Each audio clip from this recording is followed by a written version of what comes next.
बुढ़ापा अक्सर बचपन का पुनरागमन हुआ करता है।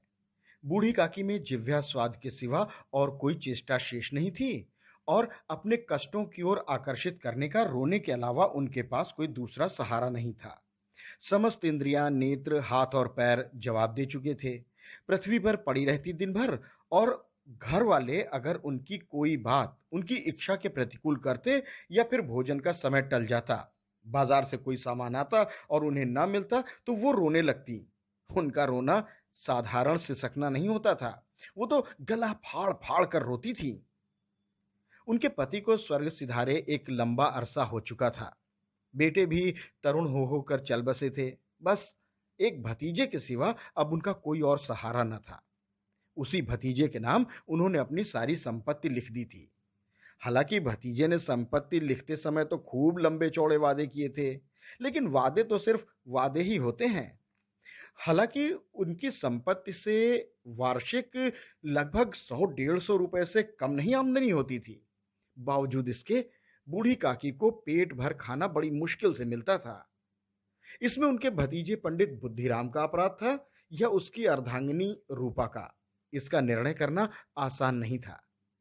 बुद्धिराम स्वभाव से तो सज्जन था, लेकिन उसी समय तक जब तक उसके कोष पर कोई आंच ना आए। उधर रूपा स्वभाव से तो तीव्र थी, लेकिन ईश्वर से डरती थी। इसलिए बूढ़ी काकी को उसकी तीव्रता उतनी ज्यादा नहीं खलती थी जितनी बुद्धिराम की भलमनसाहत। पूरे परिवार में अगर काकी से किसी को अनुराग था तो वो थी बुद्धिराम की छोटी लड़की लाडली। लाडली अपने दोनों भाइयों के भय से अपने हिस्से की मिठाई चबेना बूढ़ी काकी के पास बैठकर खाया करती थी। यही इसका रक्षागार था। हालांकि काकी की शरण उनकी लोलुपता के कारण उसे बहुत महंगी पड़ती थी, फिर भी भाइयों के अन्याय से कहीं सुलभ थी। बस इसी स्वार्थ ने उन दोनों के बीच में एक बढ़िया रिश्ता बना दिया था। रात का समय था। बुद्धिराम के द्वार पर शहनाई बज रही थी। गांव के बच्चों का झुंड विस्मयपूर्ण नेत्रों से गाने का रसास्वादन कर रहा था। चारपाइयों पर उधर मेहमान विश्राम करते हुए नाइयों से मुक्कियां लगवा रहे थे। समीप ही खड़ा भाट बिरदावली सुना रहा था और कुछ मेहमानों की वाहवाह सुनकर ऐसा खुश हो रहा था मानो इस वाहवाह का सही अधिकारी वही हो। दो चार अंग्रेजी पढ़े हुए नवयुवक थे जो इन व्यवहारों से बड़ा उदासीन थे। उन्हें इस गंवार मंडली में बोलना और सम्मिलित होना अपनी प्रतिष्ठा के प्रतिकूल लग रहा था। दरअसल आज बुद्धिराम के बड़े लड़के सुखराम का तिलक आया है। ये उसी का उत्सव है। घर के भीतर स्त्रियां गा रही हैं। रूपा मेहमानों के लिए भोजन के प्रबंध में व्यस्त है। भट्टियों पर कड़ाह चढ़ रहे हैं। एक में पूड़ियां कचौड़ियां निकल रही हैं, दूसरे में अन्य पकवान बन रहे हैं। एक बड़े से हंडे में मसालेदार तरकारी पक रही है। घी और मसालों की क्षुधावर्धक सुगंध चारों ओर फैली हुई थी। बूढ़ी काकी अपनी कोठरी में पहले की तरह बैठी हुई थी। वो तो उस स्वाद मिश्रित सुगंध से बेचैन हो रही थी और मन ही मन सोच रही थी, संभवतः पूड़ियाँ मुझे नहीं मिलेंगी। इतनी देर हो गई, कोई भोजन लेकर आया नहीं। मालूम होता है सब लोग भोजन कर चुके, अब मेरे लिए कुछ नहीं बचा। ये सोच सोचकर उन्हें रोना आ रहा था, लेकिन अपशकुन के भय से वो रो नहीं सकती थी। हाँ, सुगंध कितनी बढ़िया है, मुझे कौन पूछता है। अरे जब रोटियों के लाले पड़े हों तब ऐसे भाग्य कहाँ के भरपेट पूड़ियां मिले। ये विचार करके बुढ़िया को रोना आ रहा था। कलेजे में हूक सी उठ रही थी, लेकिन रूपा के भय के आगे उसने चुप धारण कर लिया था। बूढ़ी काकी देर तक इन्हीं दुखदायक विचारों में डूबी थी। घी और मसालों की सुगंध रह रहकर मन को आपे से बाहर कर रही थी। मुंह में पानी भर भर के आते था। पूड़ियों का स्वाद स्मरण करके उनके हृदय में गुदगुदी सी होने लगती थी। किसे पुकारूं, आज लाडली बेटी भी नहीं आई। ये दोनों छोकरे दिन भर दिक किया करते थे, आज उनका भी कहीं अता पता नहीं। अरे कुछ मालूम तो चलता कि क्या बन रहा है। बूढ़ी काकी की कल्पना की पूड़ियों की तस्वीर एक अद्भुत रूप ले रही थी। खूब लाल लाल, फूली फूली, नरम नरम होंगी ना। रूपा ने अच्छी तरह से मोयन दिया होगा। कचौड़ियों में अजवाइन और इलायची की महक आ रही होगी। एक पूड़ी मिलती तो जरा हाथ में लेकर देखती। क्यों ना कड़ाह के सामने ही बैठूं। पूड़ियां छन छन कर तैरती होंगी, कड़ाह से गरम गरम निकाल कर थाल में रखी जाती होंगी।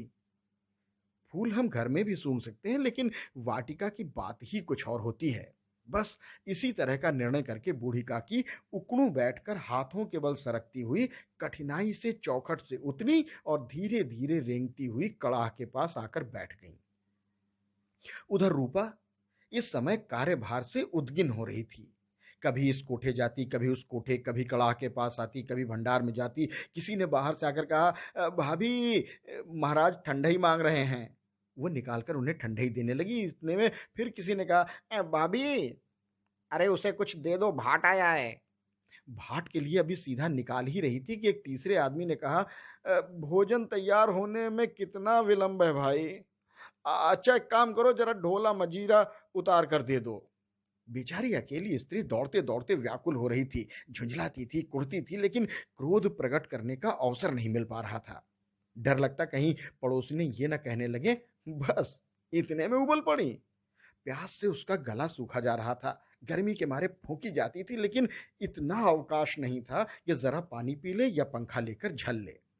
ये भी खटका लगा था कि जरा आंख हटी और चीजों की लूट मची। इस अवस्था में उसने बूढ़ी काकी को जब कड़ाह के पास बैठा देखा तो जल गई। क्रोध उससे रोका न गया। इसका भी ध्यान न रहा कि पड़ोसी ने बैठी हैं, मन में क्या कहेंगी, बाहर पुरुष सुनेंगे तो क्या कहेंगे। जिस प्रकार मेढक केंचुए पर झपटता है, उसी तरह वो बूढ़ी काकी पर झपटी और अपने दोनों हाथों से झटक कर बोली, अरे आग लगे ऐसे पेट को, इनका पेट है कि भाड़। उधर कोठरी में बैठते हुए दम घुटता था क्या तुम्हारा? मेहमानों ने नहीं खाया, अभी भगवान को भोग नहीं लगा, इनसे तब तक धीरज न हो सका। आकर हो गई सवार छाती पर। अरे जल जाए ऐसी जीव, दिन भर खाती ना होती तो न जाने किसकी हांडी में मुंह डालती। गांव देखेगा तो ये कहेगा कि बुढ़िया को पेट भर खाने को नहीं देती रूपा, तभी तो इस तरह मुंह बाए फिरती है इधर उधर। अरे डायन न मरे न घर छोड़े, ये तो नाम बेचने पे लगी हैं, कटवा के नाक हमारा दम लेंगी। इतना ठूंसती हैं, न जाने सब कहां भस्म हो जाता है। अगर भला चाहती हो तो जाकर चुपचाप कोठरी में बैठो, और जब घर के लोग खाने लगेंगे तभी तुम्हें मिलेगा। अरे तुम कोई देवी नहीं हो कि चाहे किसी के मुंह में पानी न जाए, लेकिन तुम्हारी पूजा पहले हो जाए। बूढ़ी काकी ने न सिर उठाया, न रोई, न बोली। चुपचाप रेंगती हुई अपनी कोठरी में चली गई। आघात ऐसा कठोर था कि हृदय और संपूर्ण मस्तिष्क की शक्तियां मानो एक जगह एकत्र हो गई हों। भोजन तैयार हो गया, आंगन में पत्तल पड़ गई, मेहमान खाने लगे। स्त्रियों ने जवनार गीत गाना आरंभ कर दिया। मेहमान के नाई सेवकगण भी उसी मंडली के साथ, लेकिन थोड़ा हटकर भोजन करने बैठे थे। लेकिन सभ्यतानुसार जब तक सब न खा चुके कोई उठ नहीं सकता था। दो एक मेहमान जो कुछ पढ़े लिखे थे, सेवकों के इस दीर्घाहार पर झुंझला रहे थे। वो इस बंधन को व्यर्थ समझते थे। बूढ़ी काकी उधर अपनी कोठरी में जाकर पश्चाताप कर रही थी। अरे मैं कहां से कहां चली गई। उन्हें रूपा पर क्रोध नहीं था, अपनी जल्दबाजी पर दुख था। सच ही तो है, जब तक सारे मेहमान भोजन न कर लेंगे घर वाले कैसे खाएंगे। मुझसे इतनी देर भी नहीं रहा गया। अरे सबके सामने बेचारी रूपा का पानी उतर गया। अब अब जब तक कोई मुझे बुलाने ना आएगा मैं नहीं जाऊंगी। मन ही मन इसी प्रकार विचार करके वो बुलावे की प्रतीक्षा करने लगी। लेकिन घी की रुचिकर सुहास बड़ी ही धैर्य परीक्षक प्रतीत हो रही थी। उन्हें एक एक पल एक एक युग के समान मालूम होता था।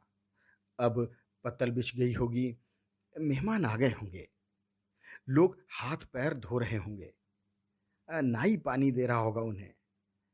अब मालूम होता है लोग खाने बैठ गए। ज्योनार गाया जाने लगा। धीरे धीरे बूढ़ी काकी भी एक गीत गुनगुनाने लगी। गीत गाते गाते उन्हें मालूम हुआ कि ये तो काफी देर हो गई।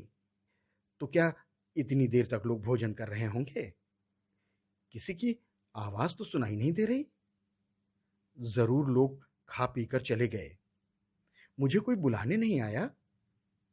रूपा चिढ़ गई है क्या?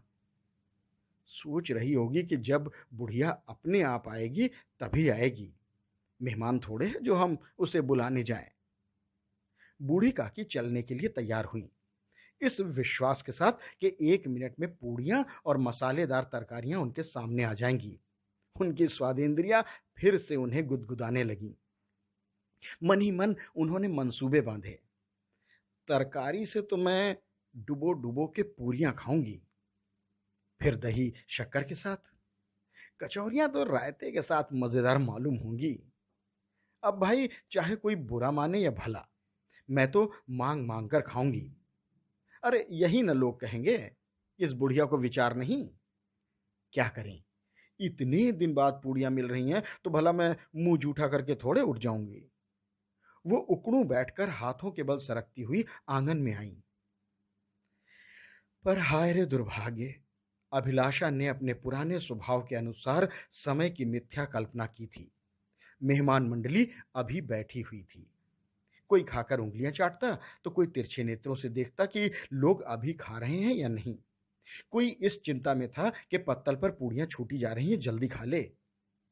कोई दही खाकर जीभ चटकारता था, लेकिन दूसरा दोना मांगते हुए संकोच करता था। इतने में बूढ़ी काकी रेंगती हुई उनके बीच जा पहुंची। कई आदमी चौंक कर उठ खड़े हुए। "ए, कौन है? अरे कौन आ गया? ये कौन बुढ़िया आ गई? अरे कहाँ से आ गई भैया? देखो किसी को छू ना ले। हटाओ इसको, हटाओ हटाओ हटाओ यहां से।" पंडित बुद्धिराम काकी को देखते ही क्रोध से तिलमिला गए। पूड़ियों का थाल लिए खड़े थे।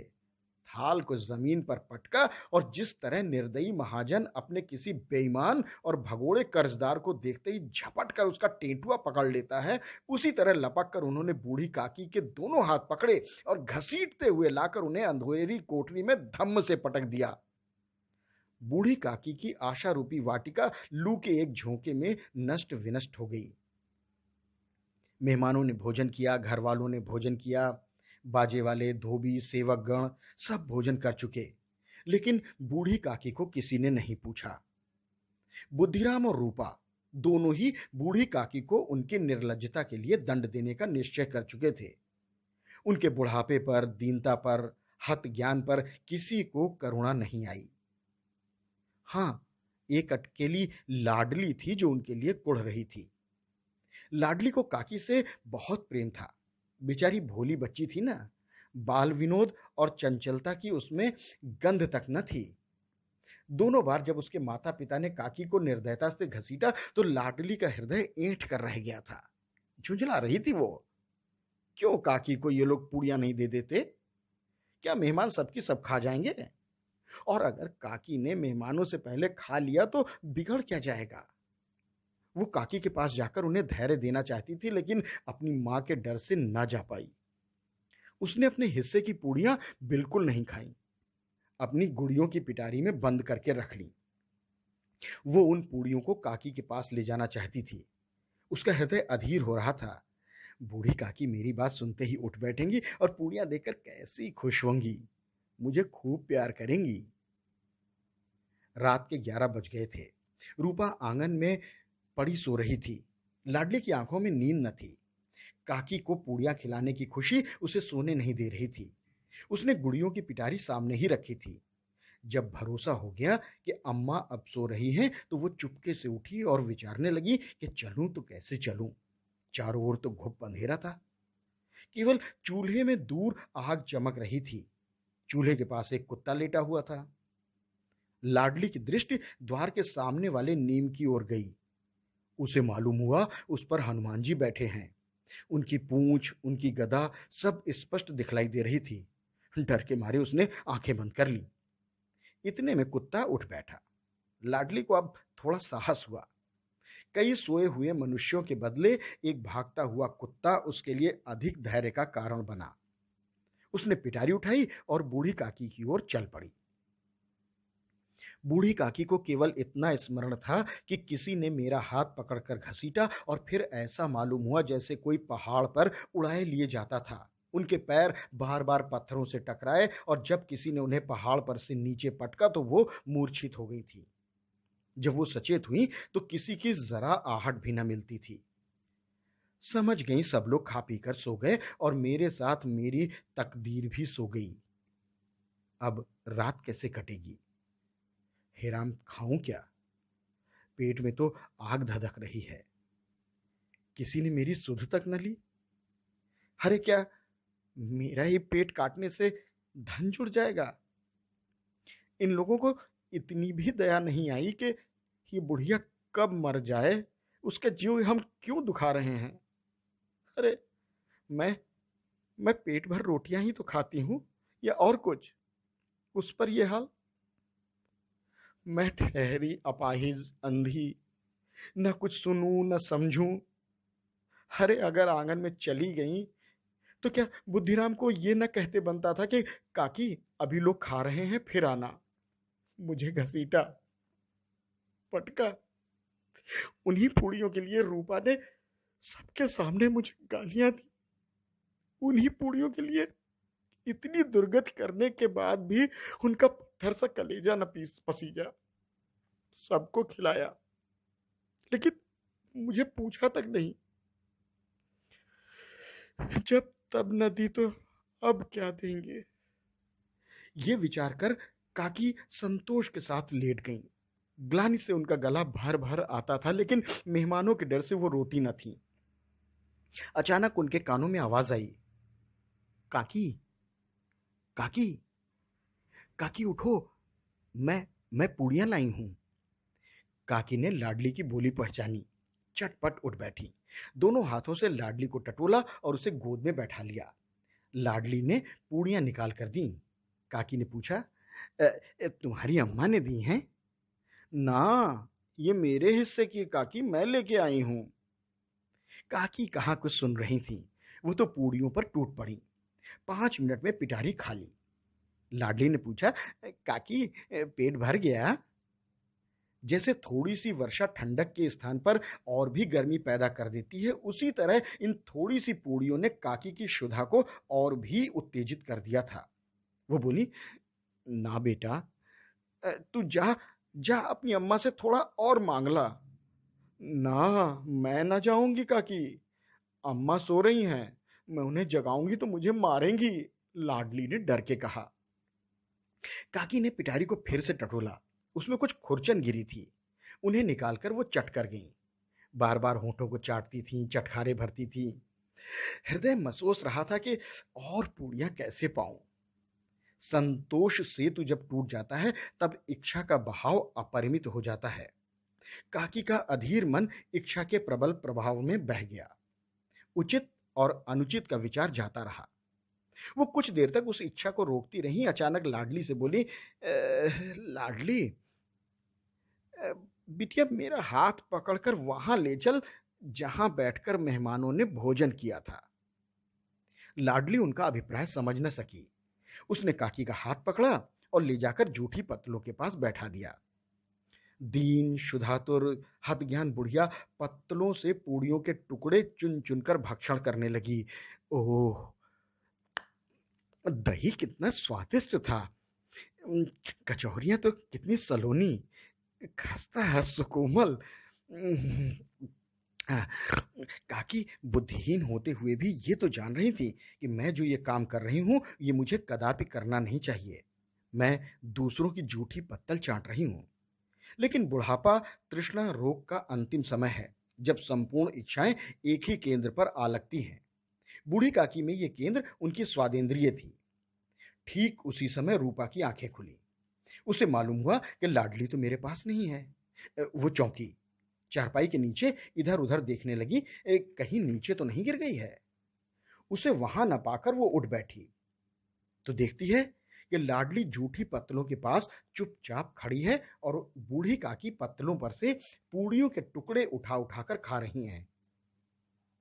रूपा का हृदय सन्न हो गया। किसी गाय की गर्दन पर छुरी चलते देखकर जो अवस्था होती है वही इस समय उसकी हुई। एक ब्राह्मणी दूसरे की जूठी पत्तल टटोले, इससे अधिक शोकमय दृश्य असंभव था। पूड़ियों के कुछ ग्रासों के लिए उसकी चचेरी सास ऐसा पतित और निकृष्ट कर्म कर रही है। यह एक ऐसा दृश्य था जिसे देखकर देखने वालों के हृदय कांप उठते थे। ऐसा प्रतीत होता मानो जमीन रुक गई, आसमान चक्कर खा रहा है। संसार पर कोई नई विपत्ति आने वाली है। रूपा को बिल्कुल गुस्सा न आया। शोक के सम्मुख क्रोध कहाँ, करुणा और भय से उसकी आंखें भर आईं। इस अधर्म के पाप का भागी कौन है? उसने सच्चे हृदय से गगन मंडल की ओर हाथ उठाकर कहा, परमात्मा मेरे बच्चों पर दया करो। बस अधर्म का दंड मुझे मत दो, नहीं तो मेरा सत्यानाश हो जाएगा। रूपा को अपनी स्वार्थपरता और अन्याय इस प्रकार प्रत्यक्ष रूप में भी न दिखाई पड़े। वो सोचने लगी, हाय कैसी निर्दयी हूं मैं। जिसकी संपत्ति से मुझे 200 रुपया वार्षिक आय हो रही है, उसकी ये दुर्गति, और वो भी मेरे कारण। हे प्रभु, मुझसे बहुत बड़ी चूक हुई, मुझे क्षमा कर दो। अरे आज मेरे बेटे का तिलक था। सैकड़ों मनुष्यों ने भोजन पाया, मैं उनके इशारों की दासी बनी रही। अपने नाम के लिए मैंने सैकड़ों रुपए व्यय कर दिए, परंतु जिसकी बदौलत हजारों रुपए जीवन में खाए, उसे इस उत्सव में जी भर के भोजन भी न दे सकी। वो केवल इसी कारण से कि वो एक वृद्धा है, वो अपाहिज है, वो असहाय है। रूपा ने दिया जलाया, अपने भंडार का द्वार खोला। उसने एक थाली में संपूर्ण सामग्रियां चुन चुन कर सजाईं और बूढ़ी काकी की ओर चल पड़ी। आधी रात बीत चुकी थी। आकाश पर तारों के थाल सजे हुए थे और उन पर बैठे देवगण स्वर्गीय पदार्थ सजा रहे थे, लेकिन उनमें किसी को भी उस परमानंद की प्राप्ति नहीं हो सकती थी जो बूढ़ी काकी को अपने सन्मुख थाल देखकर हुई। रूपा ने भरे गले से कहा, काकी, काकी उठो, भोजन कर लो। मुझसे बड़ी भूल हुई, तुम उसका बुरा न मानना। बस बस एक बार परमात्मा से प्रार्थना कर दो कि वो मेरे इस अपराध को क्षमा कर दें। भोले भाले बच्चों की भांति जो मिठाइयां पाकर मार और तिरस्कार सब भूल जाता है, बूढ़ी काकी वैसे ही सब कुछ भुलाकर अपने ही स्वादानुसार खाना खा रही थी। उनके एक एक रोए से सच्ची सदिच्छाएं निकल रही थीं और रूपा रूपा बैठी बैठी उस स्वर्गीय दृश्य का आनंद लेने में निमग्न थी। ये थी मुंशी प्रेमचंद की कहानी बूढ़ी काकी। इस कहानी का वाचन आपको कैसा लगा, कमेंट बॉक्स में लिखकर हमें जरूर बताइएगा। और हाँ, अपना बहुत ख्याल रखिएगा। नमस्कार।